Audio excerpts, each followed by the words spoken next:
Broncos news. What's going on, Broncos country? Welcome to another edition of Bourbon, Broncos, and OBS. I got David here with me. David, how's it going, good sir? How is it going, Kev Dan? I am excited. I am ready to talk draft. I was not able to come on and talk about the draft with you guys while you were live, and I am really pumped to be able to give my thoughts, my feelings, even, dare I say, my intuitions on what's going to happen. And now, intuitions. Now we'll talk about why that might not be the best thing for anybody, but we'll get to that in due time. Kev, how about you? How you love doing? It. Yeah, you know, there's been a lot of chatter over the last however many days since the draft ended. And look, let's just kind of dive into this while we wait for people to join. If you are joining us, we want to hear your thoughts on the draft, what you think, and we'll get to grading the draft at the end here. But speaking of grading, before we, like I said, we'll give our own at the end of the show. But yeah, in general, let's start off with this. And we were talking about this before the show, David. Not to take words out of your mouth, but everyone out there can testify to all the pre-draft chatter. So much of it was circling around how Bo Nix and Sean Payton really did fit well together. What happens? The draft comes, whether you want to say, well, Bo Nix was really the best option available at that point, or that's who they really wanted. Okay, either way, we got Bo Nix, and now the narrative's totally flopped to where we're getting Fs. Like, major platforms are giving us Fs. They're giving, some of the best grades I see for Bo Nix is like a C+. And I'm like, are you guys like, I just don't get it, man. So let me, rather than like just totally beat on the whole post-draft grading system, right? Yeah. What are you happiest with seeing how this all unfolded? I am happiest with the fact that the Broncos identified their guy, and instead of trying to get cute and instead of risking, what they see as a sure thing, they went for it. And I am happiest also that I am now convinced, at the very least, that Bo Nix is Sean Payton's guy. Clayton, always a pleasure to see you, buddy. Thank you for joining the show once again. But that, to me, Kevin, that's really it. You can question the value of Bo Nix at 12 until you're blue in the face, and people will, and people have, and until you see him on the field, that's not going to stop from the national media, right? That's just going to be, that's the echo chamber they're stuck in. I get it.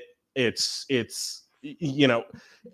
even guys, listen, I'm going to go off on a mini tangent here about the national football media. Guys, here's the thing you have to understand. It sucks, right? But don't take it personally. The Bo Nix thing, these guys, they have to cover the entire league, right? That's the thing about the national NFL media. They've got to cover the entire league at the same time. They don't have time to dig in really to what beat reporters around the team are saying. They only have time to read the top 2 headlines about a team, right? Or the top 1 headline. They have time to read, oh, well, this was the narrative of Bo Nix coming out of the draft. That's what we're working on now. And then we've got to move on to the next team in the league. So I do understand from one standpoint the reductive analysis of Bo Nix to the Broncos, but that doesn't make me any happier about it, right? Like, You've got what everybody said was the best fit with the best coach player fit in the entire draft. And now you got it. And so if that's really the case, if it was really the best coach player fit in the entire draft, why wouldn't he draft him at number 12? And you know me, Kev, I was on draft night. I was like, I wish they had gotten another draft pick. But it's right.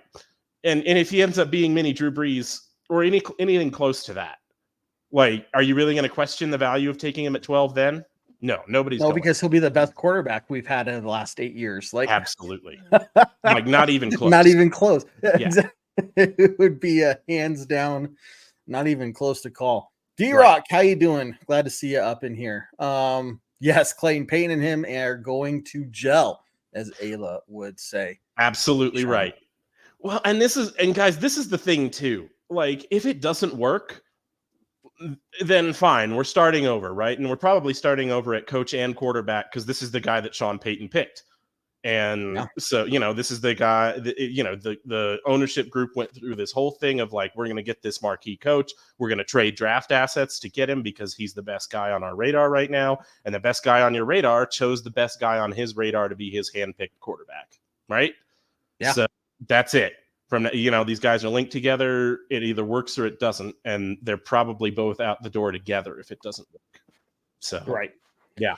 So, for those of you who've seen the show, you might have seen some of the episodes where we've had Jeff Legwold join us a couple of times. If you guys want a really good breakdown article on ESPN of the Broncos draft picks, make sure you go check it out. Not only breaks down the picks themselves, but gives you his take as well. So really the only one I want to go through on this is Bo Nix, because that's what everyone's talking about right now. A couple good points here. So,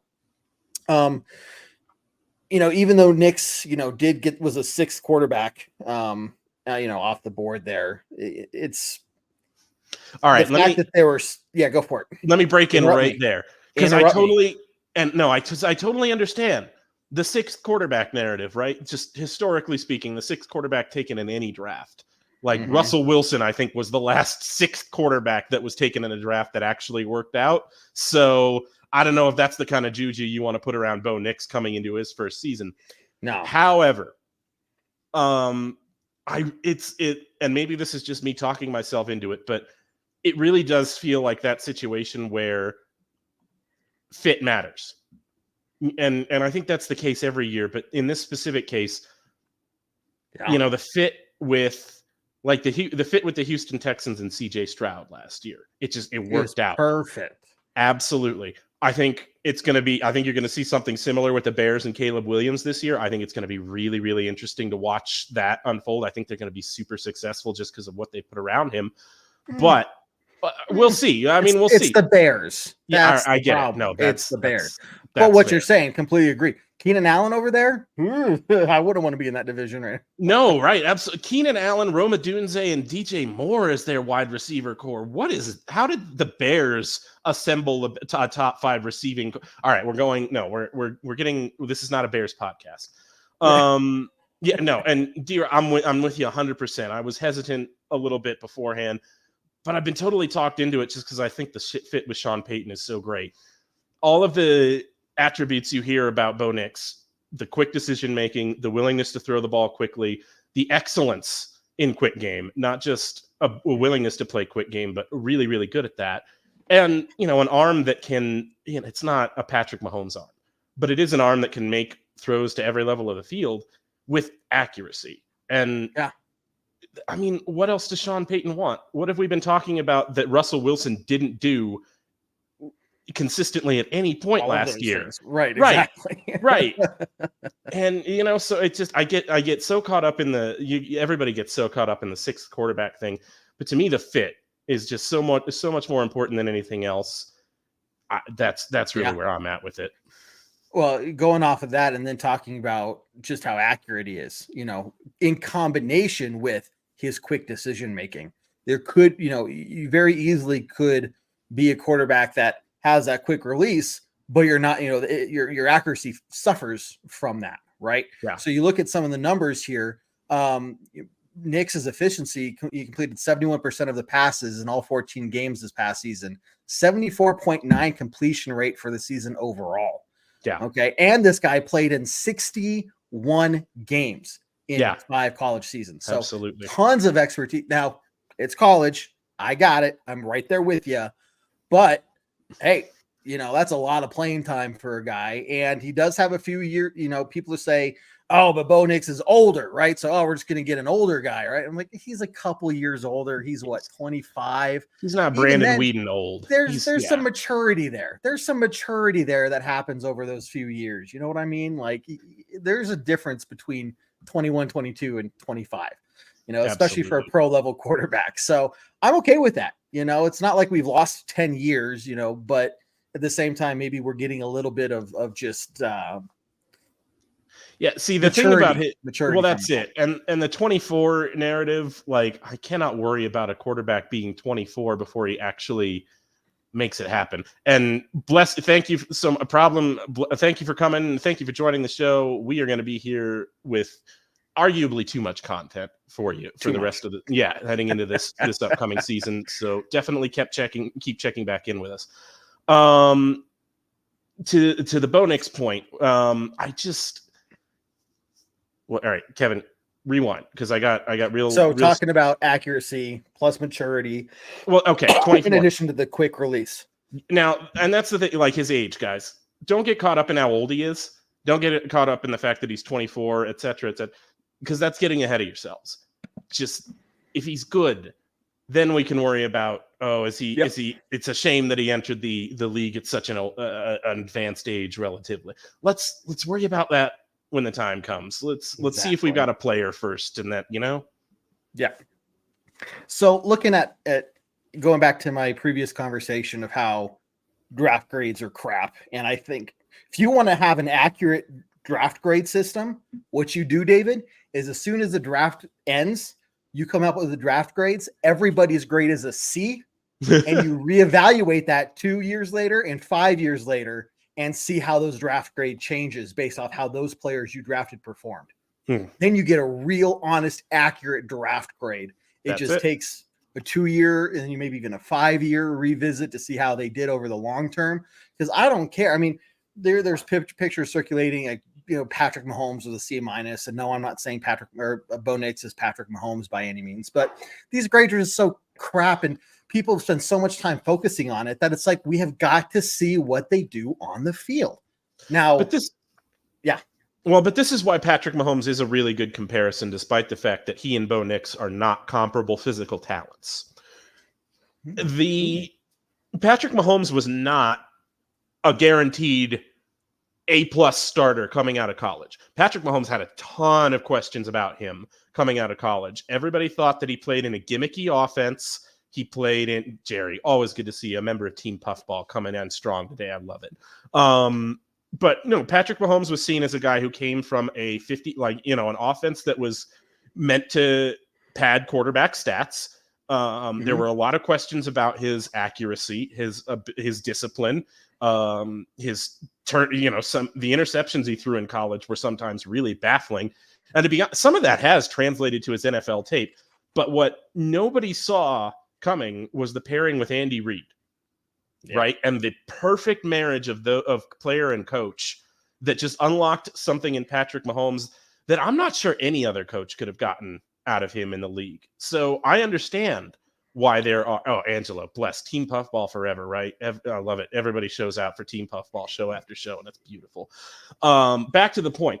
There was no sure consensus coming out on Patrick Mahomes, right? He was the 10th, 11th something pick overall in that draft. And I think that with a lot of other coach pairings in the league, that talent would have been wasted. I think if he goes to anybody but Andy Reid in the entire NFL, maybe he turns into a completely different player. And we're not talking about any kind of dynasty. So it's just, it's that kind of thing. I think the same thing with Bo Nix. Maybe if he goes to, Derek, bless you. Look at Team Puff. I'm telling you, look at this, Kevin. Team Puffball shows out show after show, even when we start early. Go, bless them. But if Bo Nix had gone to any other team, the 49ers or the Vikings or the Raiders, it may not work out the same way. Maybe he would be, the reach and the guy with some talents, but who will never make it to be a powerful NFL starter, right? Yeah. But with Sean Payton, maybe Sean Payton is the exact right coach to unlock that whole other level in him. And I'm just excited to see how it turns out. Totally agree. Look at the comments here, guys. First off, if you're Team Puffball, your comments I might ignore. It just might happen. I'm just saying. Don't worry about that, guys. Because Sean, I see you, and I'm going to call you out, everyone by name. Absolutely. Yeah. Jerry, love you. Killing me. Love you. I'm going to tell Jerry that there, we need to look at the Team Visor strategy. Yeah, and win back some votes or something. Clearly, you guys have listen. You've fallen behind. Obviously, my charisma has overtaken, and also the obvious choice is just visors look terrible. But so I think I've got that on my side going too. There you go. Now, do you have another one from Clayton? We will talk defense in a little bit. Stand by, Clayton. I see your comment here. We're not going to skip that at all because that is a huge part to talk about. Go for it, David. You had a thought? Well, and I did want to kind of pivot to maybe some other draft picks here, go for it. because I think and guys, please leave your questions, leave your comments about Bo Nix, anything like that. We will get back to them. But I do kind of want to pivot a little bit to the rest of the Broncos draft class because, like D-Rock said, it wasn't just Bo Nix at 24 who was our oldest draft pick, and that's a little something. It's surprising. But the 7th round receiver that we picked, Vele, at 26 years old, coming into the league as a rookie, and that Mile High retirement home. Boy, I'll tell you what. Hope they've got some extra oxygen tanks in there for the fellas, because it's no joke out there. Now, coming from Utah, Vele is going to have a little bit more of experience playing at a little bit of a higher altitude, but still. And let's talk about that. Let's start with that. And let's start with maybe, I like the idea of starting with our 7th round picks and moving back a little bit towards the guys that everybody's heard of. I really like the measurables for Vele, right? He's 26 years old. You hate to see that. But Devon Vele, 235th pick overall. The college production last year, I think he caught just under 600 yards, but he's 6'5" and 210 pounds. That I get. Those measurables to me, if nothing else, are why he's worth a 7th round draft pick, right? No, completely agreed. What you can do at that size, and that weight. You can beat press coverage. You can high point balls. You can be basically a young Tim Patrick. Well, I say young. He's 26. A younger Tim Patrick, maybe without the injury history. So at that point, I just think that he has a chance to contribute to this Broncos team, even as a 7th round pick. It's one of those things, it'll be interesting to see how they're folded into the mix. Are they going to be doing just special teams initially? How many looks are they going to get on the field? If we, as of now, we haven't traded Sutton, although there were a lot of rumors the past few days after the draft that Sutton was going to be traded. That didn't turn into anything. So if you have Sutton, you have Marvin Mims. We're assuming we have Tim Patrick out there. To me, those are your big 3 before the draft. Right. Now you get these younger guys in there, starting with who was the first wide receiver we got? Fowler. Yep. Yeah. Or no, Troy Franklin from Oregon. Franklin, not Fowler. Franklin. His teammate. That I think could be a very interesting one, because if I'm Sean Payton, and I'm jumping around a little bit. If I'm Sean Payton, I'm looking at these guys and I'm wondering, okay, is there a connection being built there, right? Because if you can build that connection early on with these young players, I think that's only going to just continue to build and translate on further down the roads, right? But then you have those big name players like Courtland Sutton that you can rely on to make some of those tougher catches, right? But so to me, I think you have a really good improvement on the wide receiver room, because they were talking about how this is one of the worst ones in the league before the draft and everything, right? So I mean, we're looking at the talent, and again, it's just going to be a matter of time to see what translates onto the field. But if these guys play their cards right, they go out there on special teams right, make a couple good catches early on in the season. Holy crap! We could be looking at talking about who's this guy. Holy crap! See, and I think that's the thing about this season in particular. I think the young guys are going to get a chance. I think the guys from last year's draft, otherwise they maybe wouldn't as often. Right. And see that, to me, when you say you've got to put good stuff around Bo Nix if you want to succeed in his first year, right? To me, for sure on the offensive line, I agree with you 100%. And that, to me, is where we're kind of most set on offense as far as a position group. You need a new starting center, obviously, and we're going to see that competition go through camp. But you'll also have a guy who snapped the ball to Bo Nix for an entire season in that competition, and Alex Forsyth. So that might help build continuity. like you said, that connection with Franklin might build a continuity. And when you have that, the 4 starters on the offensive line returning for a second season with each other, that could be huge. Yeah, absolutely. With you've got Miners, McGlinchey, you've got Powers and Bowles on the left side. And to me, like, guys, I know Broncos country, you're used to talking about the offensive line as a liability. Right. But I have to say, last year they just weren't. And I think you're going to see that, especially with how fast the ball comes out of Bo Nix's hands this year. I think you're going to see the offensive line look a lot better. I think you're going to see how good they were last year reflected a little bit more. So that to me is, and with the rest of the team, I think you have a year to experiment now. If you're Sean Payton, I think you have a year to figure out what you've got on, offensive playmakers. I think you have a year on defense to figure out, is Damari Mathis ever going to take another step? Is Riley Moss going to take another step?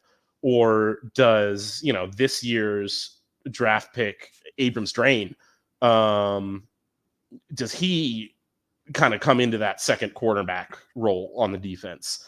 Do your young safeties, PJ Locke, JL Skinner, do these guys? I love. See, D-Rock, you say you haven't been. Awesome. Yeah, you say you haven't been around very often, but I see you breaking out that abacus. That's an old Orange Weekly cut. Anyway, so yeah, it's going to be an exciting youth movement this year. I think you're going to see a lot of experimenting, at a lot of different positions to see what guys can really do what before they try and say, all right, we've got the quarterback we want. This is the offensive line we're set with. We have all this money in cap space going into 2025. These are the positions of need on our team, Yeah. Yep. And this is not a year where I think any Broncos fan would legitimately say Super Bowl year, right? Yeah. Well, unless they're like just being a super fan. Right. Which is great to hope for. Maybe the crazy things happen and we get there. That'd be fantastic. Right. But in all honesty, we're not expecting that to happen. So when everyone just kind of knows that, they know what the team situation is, first year of a real rebuild that we haven't had in the past 8 years, why not just try things? Just experiment, go out there, try some different looks, try some different routes, try to make some throws that you're uncomfortable with. Get that experience for your young quarterback and these receivers. Then you have the, running back situation. What's his name we drafted? Big dude. Oh, Estime. Yes, Estime. And oh my God, when you say big dude, listen, I saw the muscles on that guy, and then I looked up his measurables, Kev. You know what his measurables are? What? 5'11". Yeah, he's shorter than you. 227. No, but listen, 5'11" for a running back that size is absurd. It is like absurd. 5'9", 5'10" maximum if you're pushing 227.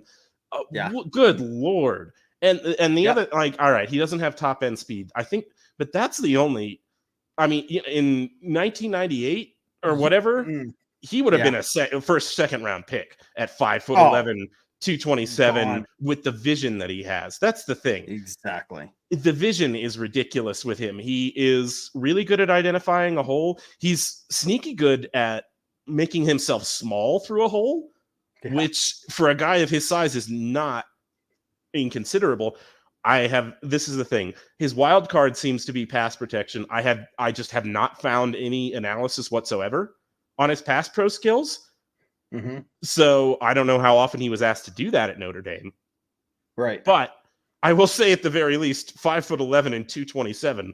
If he doesn't have the skills, you can teach a person that size how to pass protect, That's what's going to be his run game is, he's not going to go down on first contact unless he's like tripped at his ankles or something, right?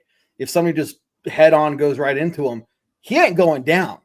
If we were impressed with Williams a couple years ago, his rookie season and the way he plowed through people, I can only imagine if this guy goes out there looking the same way, if not better. Holy crap. Because how do you bring a guy like that down? You don't need a lot of speed. You just need to keep trucking. You just need to keep your legs moving. And Absolutely. If you can do that, in addition to what you're saying of making yourself small, and finding those holes and being sneaky. We're not going to be looking for him to get 20, 30, 40-yard breakout runs down the field. We're talking about 3rd and 5. Let's get it to this guy and see if he can drag players down the yard or down the field at 5 yards for a first down. Well, see, and that's the thing. The Broncos offense was bad in 2nd and 3rd and short situations last year, and they were bad in running downs and goal to go situations as well. And that is what you drafted this guy to be. And if he supplants Javonte Williams, I love Javonte Williams. I hope that he turns out to be a superstar still in this league. However, this is what you drafted Javonte Williams to do. And so far, that injury was devastating for him, right? Because it looked like he was on a trajectory to be that guy. And after the injury, it just hasn't turned out that way so far. Yeah. So, I think the clock is ticking for him. But but if Estime is that guy for you, I think he has a really good chance to do it. I think he does. Well, this is the incentive for Williams to step it back up. And not to say that last year, and D-Rock, great comment. These are the days of our lives. Love it. I just wondered, there's always that wonder of how much do the players know of what the draft strategy is and who the coach is going to draft and stuff like that. But man, if I'm Williams, I'm sitting on the couch and I see Adame pop up there. I'm like, maybe I should go to the gym. Right. And so not to say that last year was his fault. I think he just spent so much of the off season getting into season shit, like just getting into the shape he needed to be in minimally to be able to play. Yeah. So he didn't really get a chance to, like he's having this whole off season to get in his best form for the season. So you could have a really, really strong 1-2 punch between these two guys. And it could be a problem for the whole league or anybody we play. But then, David, what happens when you have a really good run game? That takes a whole lot of pressure off of your quarterback. Yeah. And that's exactly what Sean Payton wants to do, right? This is absolutely what he wants to do. He wants to bully you with the run game. He wants to make you play as many players in the box as you can. And then he wants to throw shots over the top of you. He wants you to finally be so concerned about the run that you don't have that extra guy in your secondary and you're ready to just throw it over the top. I'm totally with you, Jerry. Give me everything free. Well, and this is why I wish I do wish Spotty was here because he's the only one who really challenges me on my Sean Payton fandom. Yeah. But that's the thing. I think that's the thing about Sean Payton is he's going to get freaky. He's willing to get freaky. He understands that having two speed freak guys in Troy Franklin and Marvin Mims could do things for this offense that are unholy if they have a quarterback who can get a ball to a spot at the same time. And if you get a guy like Troy Franklin who already knows how to play in rhythm with your quarterback, and you get a guy in Marvin Mims who played in your system for a whole year the year before and knows what you expect of him, it could be real interesting, right? It's, So I think he's willing to get freaky with it. It's just, are the pieces going to come together, right? Is everybody going to cook the way Sean Payton wants it to when he puts it all in the pot?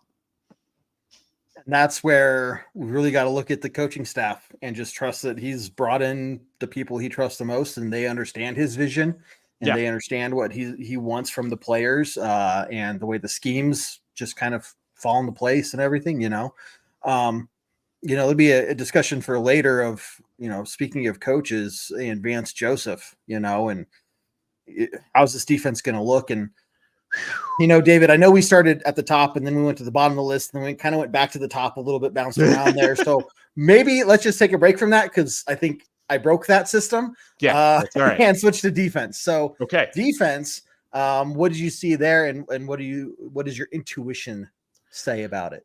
So first impressions of how this year is going to go on defense is run defense may continue to be an issue.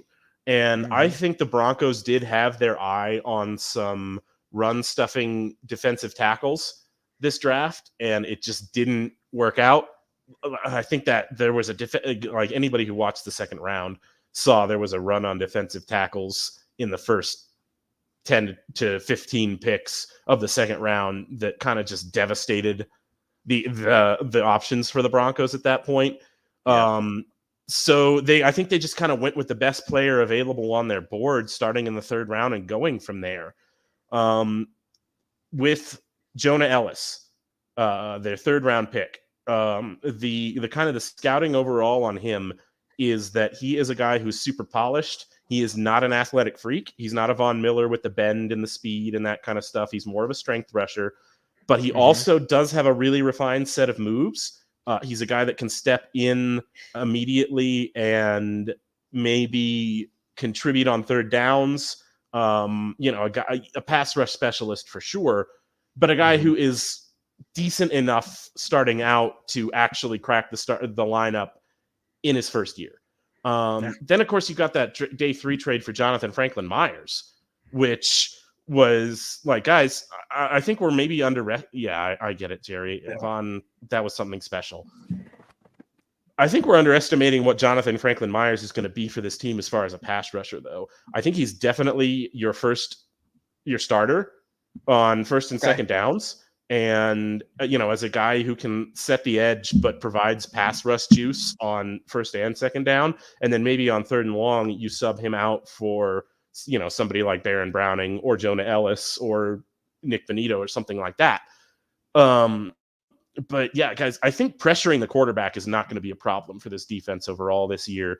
I if anywhere, the run defense is what gives me a little bit of concern. But again, it's one of those situations where it's like, all right, guys, again, we're not really competing for the Super Bowl this year. We've got a little bit more time to sort out what that run defense looks like. And if you get a guy like Nick Benito or Jonathan Cooper or Baron Browning, any of these young pass rushers to take that next step and really be like a top dog this year, that's something you can really hang your hat on going into 2025, right? Like if you get a stud defensive tackle in the 2025 draft, your defense looks real solid, right? Yeah. Especially if some of the secondary moves that you've made in the last couple of years pan out. For sure. The way the Broncos are built right now, we were not going to address all our needs in this draft. It was not going to happen, right? This is going to be at least one more draft, if not 2 more drafts, to really kind of get really solid young talent. And that's, you got to take into account attrition, who leaves, who gets cut, maybe injuries happen, trades, I don't know, right? So we really got to get these guys to stay with the team, because that's been a huge part of what's killed us over the past 8 years, is we have draft classes and 2 or 3 years later, they're all gone. Right. So we just keep trying to bring in free agents, and that has never worked. And it's just been this huge cycle that is super disappointing. And we talk about Patrick Mahomes and his effect on the Chiefs dynasty, right? But I think I read a tweet the other day that said that the Chiefs are going to start 4 players from the same draft class in their secondary this upcoming year. Like that, Broncos country, we have not seen us retain 4 players from any draft class, period. And the Chiefs are going to start 4 players in one secondary. Starting on defense. From the same class. Absolutely right. And that is how you build a dynasty, more than just drafting a great quarterback, right? It really is a team sport. You have to hit on these draft picks. And, it doesn't matter if it's been Elway or Peyton without a Y. They just haven't been doing it. And so, it's going to be interesting to see this year if they've got a draft class. And, Kevin, we talked about it right after the draft. They are...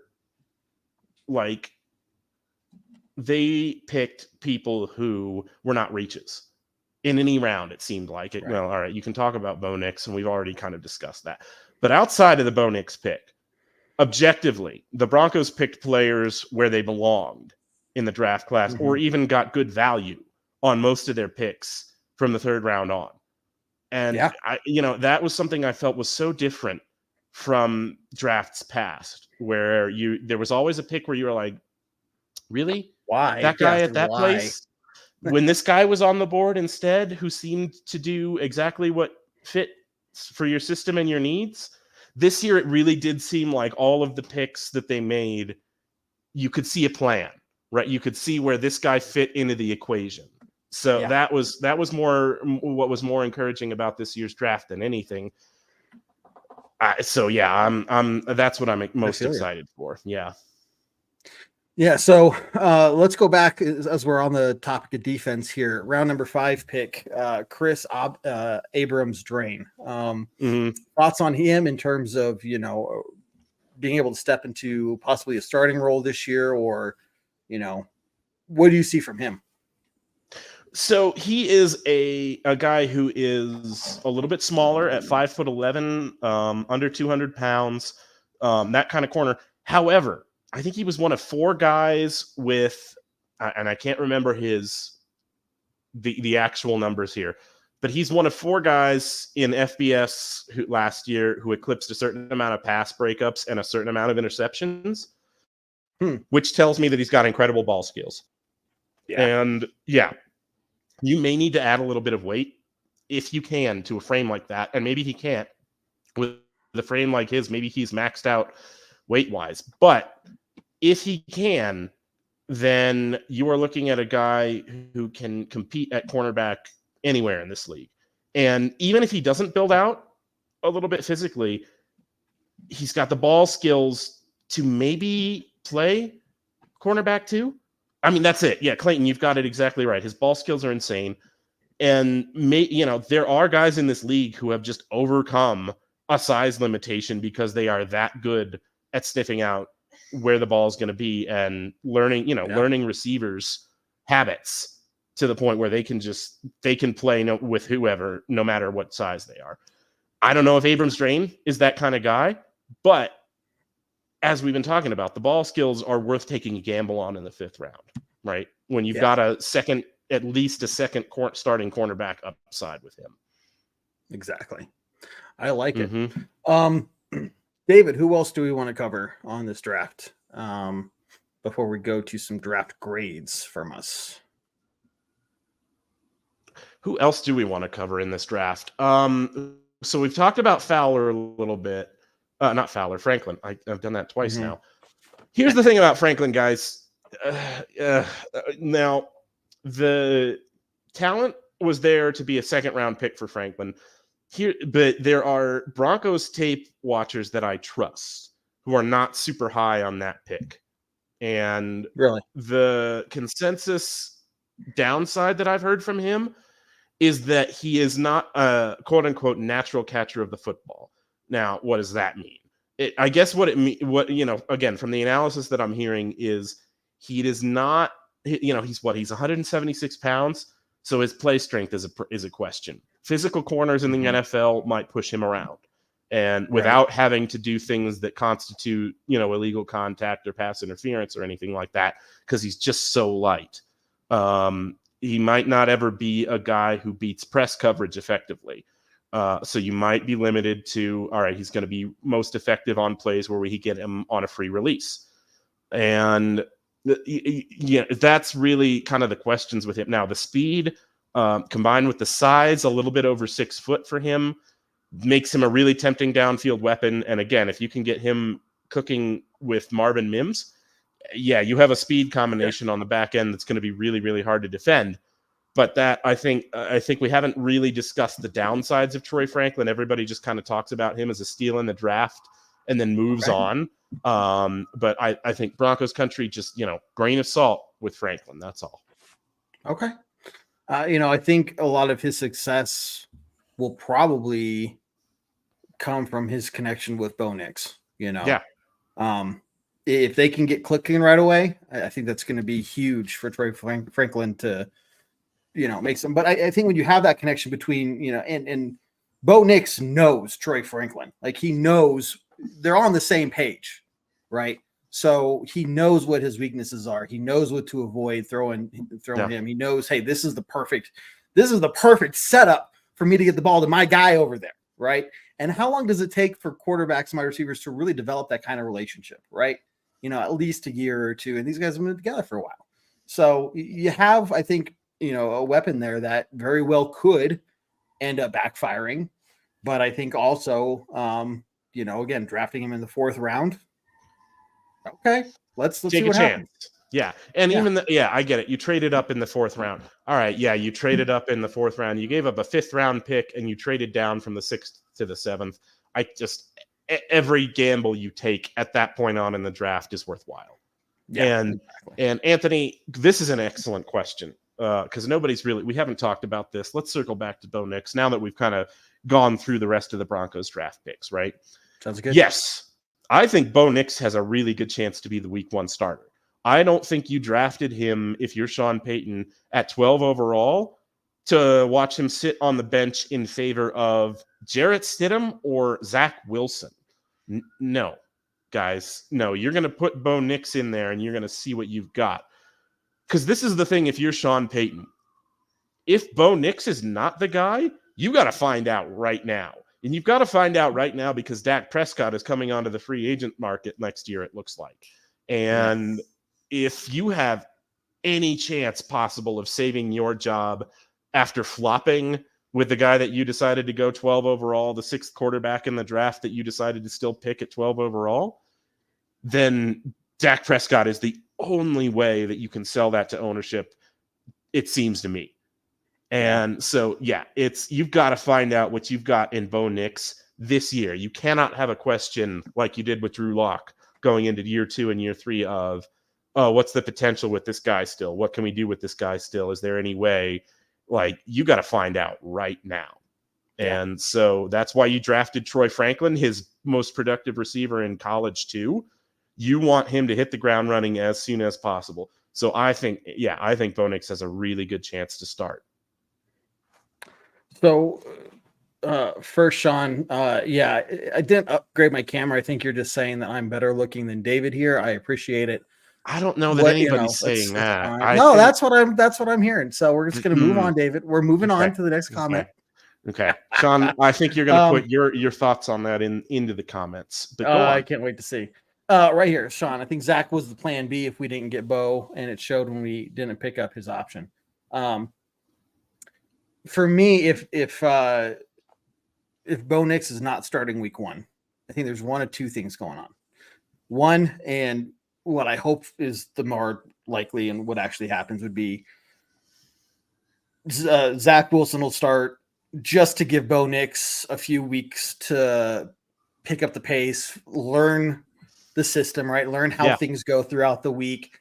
Just give him a little bit of time to, and I would say that by week 6 or 7, you'd be seeing Bo Nix out there as the starter, right? Right. The other option is, and I think somebody put in the chat earlier, I can't remember who, was quoted as saying Bo Nix, is probably the most ready to start in the NFL right now. Yeah. So if he doesn't start, that tells me, did we get it wrong? Like, is that the first big red flag to say, we thought he was ready to go, but he's not? I will. Yeah. I don't want to be hyperbolic, guys, but if Bo Nix is not your week 1 starter, like he has to earn the job. Yeah. For sure. So I think the goal is to have Bo Nix start on week 1. And I'm totally fine with that. Because that's the thing you say, he's got to earn the job. And I agree with that. But I think that also the competition has been set up so that Bo Nix will win the job. Because the competition is Jarrett Stidham and Zach Wilson. It's to lose. Yes. Right. And all we've heard, and, even after the draft process, hearing it from the Broncos' perspective, all you've heard was, oh, this guy was the perfect fit for Sean Payton. Sean Payton saw him work out in person and thought he was completely fell in love with him, et cetera, et cetera. So, if that guy can't beat out Zach Wilson and Jarrett Stidham, big red flag. Yeah, I'm sorry. You've got a problem there. You don't draft a guy at 12th overall to sit behind Zach Wilson and Jarrett Stidham. No, not for as like a, no, you're definitely the backup in this, right? Like that is your position here, So I'm just, and they're not going to say that. They're not going to say, oh yeah, we're not going to start Bo Nix because he's not ready. That's, they would probably phrase it to be like, oh, we just want to give him time. But to me, I'm going to be sitting here sweating saying, yeah, as well you should. Really? As well, do we need to be worried at this point? Should we be looking at Dak Prescott, making him some offers already if we're already at that? So, and everybody who's watching, yeah. Well, everybody who's watching and hears me make excuses when Bo Nix is not the starting quarterback in week 1, just feel free to call me out on the carpet and clip this because I might try to get away with some stuff. Don't let me. Man, same here. No, Sean, I'm not on Puff level. You're right. Sean, he was, and I'll be honest with you. And you disowned me. I did. It's on me, Sean, and I'm trying to be a better people person in that regard. I drove Kev Dan away, and it's on me to either bring him back into the fold or at least learn a lesson from how he got away from me. You're talking so much crap right now, dude. Yeah, I am. But maybe they don't know that, Kevin. Maybe they don't. Oh, geez. Okay, hey, let's get into some draft grades. So everyone in the comments, go ahead and start putting in the chat what you think the draft grade is for the Broncos. Again, we saw all the nasty grades from CBS and ESPN and take PFF's grade for what it's worth because they were handing out A- like they were candy on Halloween, but we did get an A-. So yeah. But I think explain that. Do you think that's more factual than like the C-, the D's, the F's? Closer. Yeah, I would give them a solid B because okay. I am willing to accept that I don't know what I don't know about Bo Nix.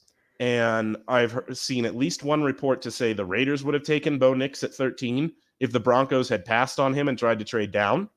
I have no idea how accurate that is. I know the Raiders were super high on Michael Penix. I have no idea what their feelings are about Bo Nix. So that was, one report is not enough to maybe convince me that shoots it up to an A.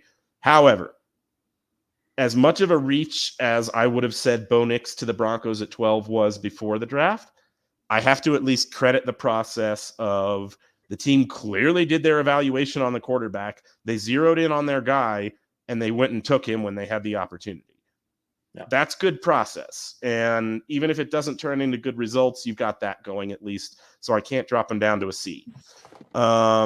With the rest of the picks, like we were talking about earlier, nothing felt like a ridiculous reach. Nothing felt like they were gambling on traits instead of production. So I have to give the rest of the draft an A-. So that at least brings me to a B, maybe even a B+. I can't go lower than that just because I just think the pairing of Bo Nix and Sean Payton is really good. I like it. D-Rock says C+. Sean says B-. Sean asks if Bo is who Peyton thinks he is, solid A. Absolutely, yeah. There are still 7 other picks we have here. I can't base the entire draft grade just on the hard disagree. Hard disagree. I can't. I could give them a solid B+, maybe a really A- the most. But if all the other players fall to the wayside and Bo Nix is great, okay, that was a very good draft. But we didn't retain anyone except for the quarterback, which is great. But I'm not going to say that that's an automatic A or A+. I see where you're coming from in theory. In practice, you drafted a quarterback in the first round, and it succeeded for the first time in team history, except for arguably Jay Cutler. Jay Cutler. That to me gets you an automatic A. Even if the rest of the entire draft class, because how long have you been chasing a homegrown quarterback? Oh my God. So if that pans out, automatic A for me, no matter what happens with this particular class. However, I see your point because like we were talking about earlier, the draft classes in the last few years. Yeah, not good. But with that all being said, my grade is based off of the information they had at that moment, right? We don't know how these guys are going to do in the NFL. But based off the stats, based off what we've seen, based off what we've talked about, I'm very much in the B- realm. I really think so. And some of that, I would say more of the B- because, well, let's see how some of these younger or the lower picked players turnout, right? I think there's a lot more question marks there. But picks through the first of at least through the fourth round up through Troy Franklin, I'm sitting here going, this makes sense. Yeah. Like I can, like you're saying, we can see the strategy going on behind the scenes. We can see, okay, this is what they want to do. This is, we bring in another speed guy. Okay, now we have him and Marvin Mims. That can do this, and we bring in that. We bring in this running back, and that's going to help Bo Nix in this way. It all kind of ties together. And I don't think, like you said, I don't think I've seen that either. In I don't even want to know how long. Right. But I'm going to give my grade a B for believe, because I'm going to believe that they're all going to work out. I love this. I love it. So, all right. Yeah, D-Rock. Give them. Yeah, we didn't draft a tight end.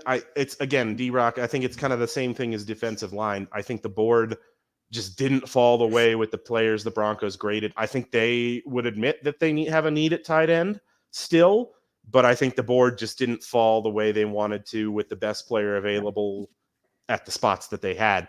I want to give them a couple of extra points for not trading up in this draft, for not trading future draft capital, knowing Sean Payton's history in drafts of willing to say F them picks and going and, trading up for guys he wants. And we saw it last year, right? We saw it with the Marvin Mims pick and the Riley Moss pick. They traded up for both of those players. Yeah. This year they stood pat. This year they said, we're going to be disciplined with the money as far as Russell Wilson's cap hit. We're going to be disciplined with the draft. We don't have a ton of assets this year, but mortgaging assets next year is not necessarily just swallow the pill. Just deal with the fact that you don't have a ton to work with this year and get on to next year when you do have more assets, right? Exactly. And again, we weren't going to get everything in this draft, right? So to some degree it was, okay, who's the next best available for the position we need? So you're going to see, and maybe next year we get a really good tight end that it's like, wow, I'm glad we waited for that guy, right? Whoever that is. So we're going to have to see. It was not a deep tight end class either, guys. Like it was a real, there was one first round talent, and that was, So don't sweat it too much this year. Exactly. So, well, really, I did see one other question earlier, and I know we talked about it when the jerseys came out, but David, now that you kind of had some time to think about it and look at them some more and maybe a little closer, what are your feelings on the jerseys, man? Guys, this is going to be an unpopular opinion maybe, but I really like them. Like, I like the jerseys. I get, all right, you maybe have an argument to make with the mountains on the helmet, whatever. I don't care. That's such a minor detail to me. The triangles on the numbers, it's such a minor detail to me. I really like it. I love the sleeves. I love the fact that we have all three colors on the sleeves and not just with the numbers on all of the uniform combinations. I like that all kind of blue, orange, and white are represented really well on all of the uniform combinations, and I like that. The mountains. Okay, guys, let's talk about the Chargers thing again. Yeah, from certain angles, it doesn't look good. It looks too much like the Chargers' shoulders on those shoulders. But when you look at them from the angle that they're supposed to be seen at, I can see where they were going for a mountains thing without being too explicit with the mountains, which again, everybody hated it when they were just like plain old mountains on those shoulders with the leaks and the fan, the fan mock-ups with mountains on the shoulder. Everybody hated it. So they went a little more subtle. It didn't quite look, I think, probably the way they would have chosen if they had heard the feedback about it ahead of time. Yeah. But I don't know. It still looks clean to me. I'm going up from a 6 to a 7 out of 10. Okay. Well, and one cool thing I learned is that mountain on the shoulder is actually a part of the Broncos logo itself. Yeah. So it's like, okay, I could see that. So there's a little bit extra tied into it as well. So it's not just a random mountain design. It's mountain design, but it's from the Broncos logo. Yeah. So, okay. Cool. Okay. Yeah. It makes it. I ordered mine, so we'll see. Yeah, it all makes so much more sense to me than the parentheses uniform did. Like what? I think that was just a 2000s style. Right. It was 1997. Something. We were trying for a new millennium design. I never really understood what that had to do with anything. At least, like, I see what they're trying to connect to on this one at the very least. Exactly. So, well, with that, David, we got a few minutes before the Avs game. Avs playing tonight, Game 5 in Winnipeg. Hopefully they can shut them down and go on to Series 2. But, David, closing thoughts for the show here tonight, man. Closing thoughts. Guys, you should be more excited for this Broncos offseason than you have been in a long time. And that includes maybe the Russell Wilson year. And it's just because I feel like for the first time in a long time, the Broncos are starting with a process that's like, all right, we're starting from scratch. Like, we are going we're going young at quarterback. This is the guy that we're putting all of our eggs in this basket. It didn't even turn out that way with Paxton Lynch, guys. You know, he was a first-round pick too, but Trevor Siemian beat him in camp, and it wasn't even close. And so we kind of just went with the best player there, and I don't think that's going to happen with Bo Nix. I trust the scouting by this coaching staff. I trust that Sean Payton knows what he's doing for right now. And yeah, all right, we'll have a discussion about that if I'm wrong. But until then, guys, a good reason to be excited. Yep. New look for the Broncos. Sean Payton's, second year as head coach, but the first where he's had, the full off season. He's done his draft his way. He has his people here. He's more established. The players that are returning, although not many of them, but still players that are returning know him, know what he expects, knows the system, and can help bring the new guys around to the way that he wants things done. Right. So, good to have that continuity. Again, we were talking about the front line. And again, when it comes to the offensive line, that is the hardest position to play. That is the hardest position group, at least in football, in my opinion. They have to be so absolutely in tune with each other. And so when you have that, 4 of the 5 guys coming back, right? That is significant because these guys, they are family. They have to essentially read each other's minds. They are that close, and they're the smartest of the players, in the NFL group anyway. And there's a lot of good things, like you're saying. There's a lot of good things we're coming back to. There's a lot of unknowns, a lot of youth, a lot of inexperience. Only time will fix that. Only time will tell, whether these picks were good, if we missed the mark. But when you see the potential they have, and I don't see any of these guys really, at least again, through the first 4 or 5 picks, whatever, saying, yeah, they've already hit their potential. Like, I don't see them doing much better than what they've been doing in college. It's like you were saying with Andy Reid and Mahomes, you get them with the right coaching staff, you got the right pairing going. Sean Payton says, this is my guy. I can get him to where I need him to be. And he's already in a great spot. Mm-hmm.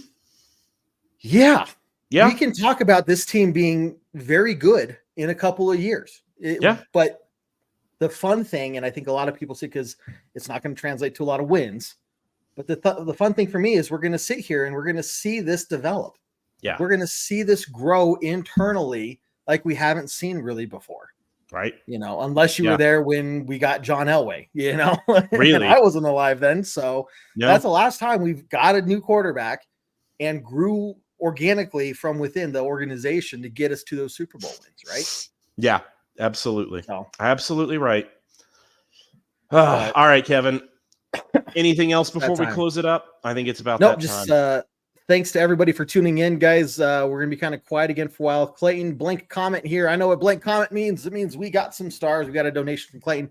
Thank you, good sir. Appreciate it. Everybody, we're not going to ask you for any donations, but that star button is down there below because David here needs to feed his pet crocodile that he got the other day. He went down to Florida. The old pet crocodile here, guys. It's the chicken of the South. Hungry boy. Hungry boy. So. But seriously, guys, appreciate everybody tuning in. And absolutely, yeah, man. Absolutely. Yeah. Thanks so much, guys, for coming out on a random April Tuesday. Thanks for coming out a little bit early for us tonight. And I don't know if there's anything left to say, Kevin, except to end it, as we always do, on a very strong Go Broncos. Take care, guys. Do what I like, yeah, I do what I like, yeah, I do what I like. 6 fingers if it's right, and I go with the flow. Yeah, I go with the flow. Yeah, I go with the flow. Cause I know I'm the show. In the zone, here I go. In the zone, here I go. In the zone, here I go. Yeah, they know I'm a pro.